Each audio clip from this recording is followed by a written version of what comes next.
School भवन जितनी सड़कें और 4 लाइन 2 लाइन जितनी रोडें अपने विधानसभा क्षेत्र में बनी हैं, मैं आज बहुत अधिकार पूर्वक दावा कर सकता हूं कि मध्य प्रदेश के किसी विधानसभा क्षेत्र में इतनी सड़कें, पुल और पुलियां नहीं बनी। सोनारी नदी पे, कोपरा नदी पे 10-12 पुल बन गए। एक पुल के लिए कभी लोग तरसते थे। हमारे जो धार्मिक स्थान हैं, सामुदायिक भवन बनवाने का यही इसका सबसे बड़ा उद्देश्य है।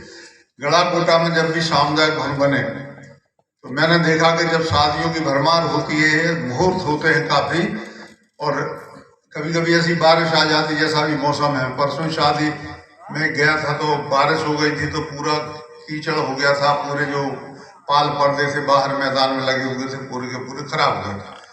तो मैं चाहता हूँ कि गरीबों की शादियाँ तो मुफ्त में हो या फिर 2-4 हज़ार रुपये में निपट जाए।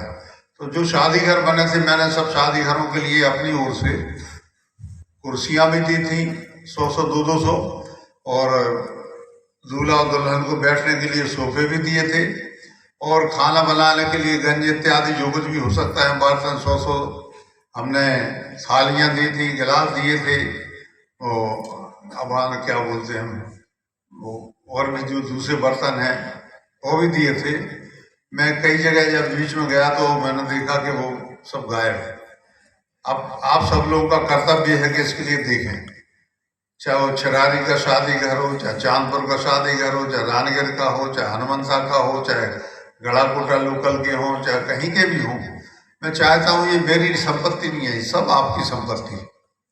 देखो सही बात बता दूं, ना ये मेरे हैं, ना मोहन यादव जी के हों, ना मोदी जी के हैं। ये सब संपत्ति आपकी है। आपके ही द्वारा यह पैसा वहाँ पहुँचता है, वहाँ से आपके पास लौटता है। और इस कारण से यदि हम उस चीज़ को नष्ट कर देते हैं, ठीक है, ये कुर्सियों का तो हमने अपने निजी रूप से किया था व्यय, लेकिन भवन जो बनता है तो हम देखते हैं कि भवन की पुताई नहीं हो रही। अब 2-4-5 हज़ार रुपये यदि अपन किराए के लेते हैं तो निश्चित रूप से उससे राशि का हमें हर साल उपयोग करवाना चाहिए मरम्मत में, पुताई लिपाई में। बाहर के लोग आते हैं तो देख के तारीफ करते हैं कि किसी विधानसभा क्षेत्र में इतने शादी घर नहीं है। और आज मैं महसूस करता हूँ कि सबसे ज़्यादा उपयोग यदि कोई चीज़ है तो वो गांव देहात में या नगरों में शादी घर हैं, क्योंकि बहुत कम राशि में ब्याह निपट जाते हैं लोगों के लिए। शहरों में जाते हैं 2-2, 3-3 लाख रुपया लगते हैं, और जाना भी पड़ता है। तो आपके निकटवर्ती स्थान पर शादी हो, विपरीत मौसम में हो, सस्ते में हो, तो इसलिए फिर से हमने 5-6 शादी घर जो हैं, शाहपुर में भी, गढ़ाकोटा में भी, रहली में ही मैंने कहा, रहली में जब भी जगह मिल जाएगी। अभी हमारे 3 काम प्रस्तावित थे, अभी शुरू होना है।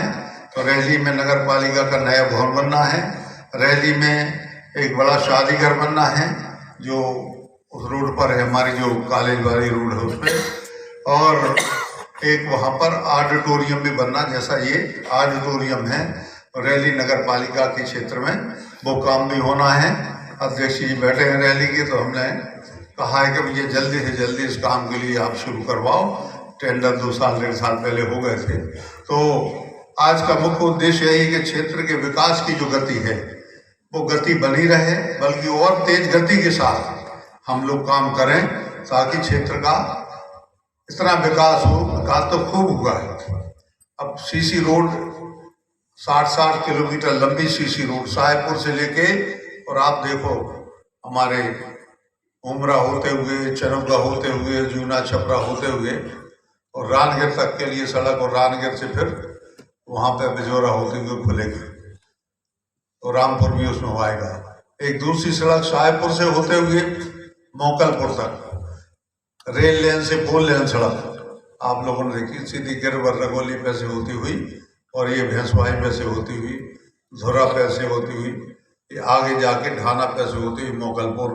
ये सारी शानदार सड़कें, 2 लेन सड़कें, क्षेत्र का विकास, और उन पर अच्छी शानदार बिजली व्यवस्था, अच्छी लाइटें, ये सारी की सारी व्यवस्थाएं अपन कर रहे, ताकि क्षेत्र में कोई भी सुदूर अंचल का गांव भी हो तो महसूस नहीं हो, सबको लगे कि हम भी वास्तव में गढ़ाकोटा, रहली और सागर जैसी सिटी में हम बैठे हुए हैं। किसी आदमी को नगरों तक जाने की जरूरत नहीं पड़े, और अच्छे कॉलेज स्कूल भवन भी बन गए हैं, सारी बातें प्रधानमंत्री जी शायद आ गए हैं, आ गए। हाँ, तब तक 1 मिनट में अपन इनको पुष्प ले हुए तो भूमि पूजन के पत्रों को उनका पूजन आ जाए और जितने जनप्रतिनिधि यहाँ आ जाए सामने।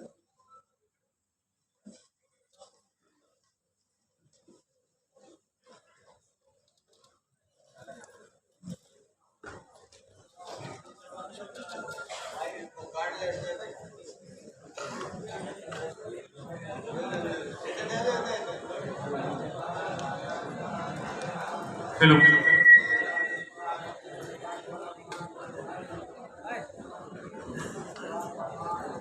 शेषानो जदन्ने नातिरोहति एतावान्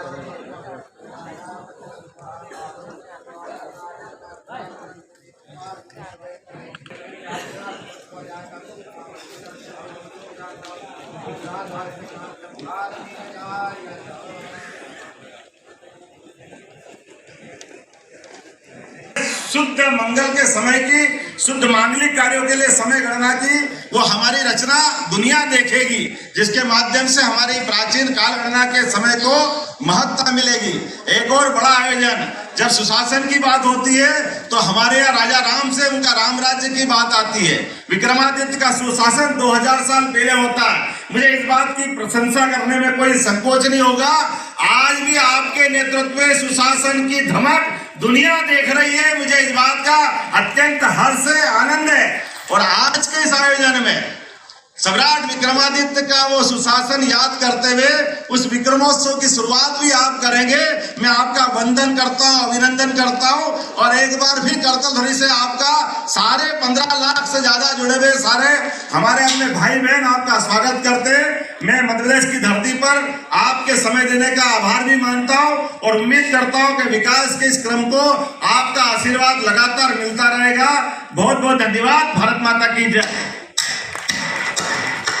बहुत बहुत धन्यवाद माननीय मुख्यमंत्री जी स्वागत उद्बोधन के लिए।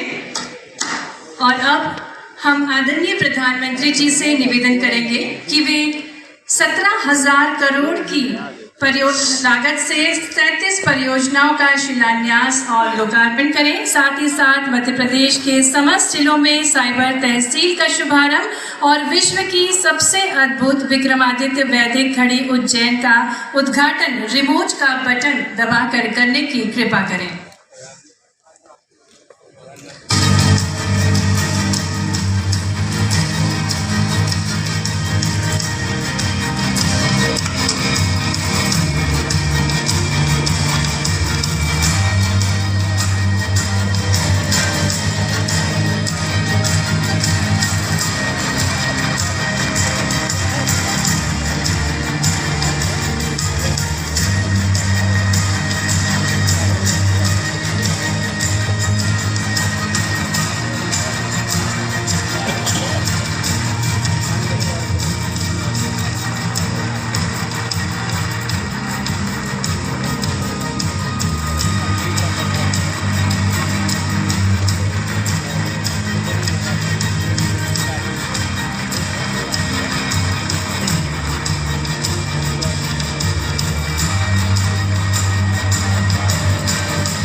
धन्यवाद माननीय प्रधानमंत्री जी आपकी अनूठी सौगातों के लिए। संपूर्ण राष्ट्र विकास की राह को आसान बना रहा है रेल मार्ग। आइए देखते हैं इसी पर आधारित एक लघु फिल्म। बीते 10 वर्षों में प्रधानमंत्री के नेतृत्व में रेलवे के कायाकल्प से जुड़े इस अभियान को मिली है अभूतपूर्व गति। साथियों, बीते 10 वर्षों में हम सभी ने एक नया भारत बनते देखा है। और रेलवे में तो परिवर्तन साक्षात हम अपनी आंखों के सामने देख रहे हैं। इस क्रम को आगे बढ़ाते हुए आज माननीय प्रधानमंत्री जी द्वारा मध्य प्रदेश में किया जा रहा है 2000 करोड़ रुपए से अधिक की रेल परियोजनाओं का राष्ट्र को समर्पण। राज्य के नर्मदापुरम जिले में Powarkheda Jujharpur railway single line flyover के बनने से पैसेंजर ट्रेनों एवं मालगाड़ियों का संचालन होगा आसान। साथ ही इटारसी और आसपास के क्षेत्रों में रेल परिचालन होगा सुगम। मध्य प्रदेश को उत्तर प्रदेश से जोड़ने वाली नवनिर्मित वीरांगना लक्ष्मीबाई झांसी जाखलौन रेल लाइन और धौरा आगासो तीसरी रेल लाइन से व्यस्त झांसी बीना रेल सेक्शन पर ट्रेनों का सुगम परिचालन हो सकेगा और बुंदेलखंड रीजन में होगा आर्थिक सामाजिक विकास। राज्य में new Sumawali Joura Alapur rail line के निर्माण से इस क्षेत्र में बढ़ेगी रेल कनेक्टिविटी। ये रेल परियोजनाएं जहां राज्य में रेल संपर्क को सुगम बनाएंगी, वही विकसित मध्य प्रदेश और विकसित भारत के संकल्प को करेंगी सिद्ध। माननीय प्रधानमंत्री जी के मार्गदर्शन में आज़ादी के इस अमृत काल में हमारा मध्य प्रदेश माननीय मुख्यमंत्री जी डॉक्टर मोहन यादव जी के नेतृत्व में प्रगतिशील प्रदेश के रूप में उभर रहा है। और अब मध्य प्रदेश की विकास गाथा को प्रस्तुत किया जाएगा एक लघु फिल्म के माध्यम से। मेरे लिए सबसे बड़ी जाति है गरीब, मेरे लिए सबसे बड़ी जाति है युवा, मेरे लिए सबसे बड़ी जाति है महिलाएं, मेरे लिए सबसे बड़ी जाति है किसान। यशस्वी प्रधानमंत्री श्री नरेंद्र मोदी जी द्वारा देश के प्रत्येक नागरिक को सशक्त बनाने एवं 2047 तक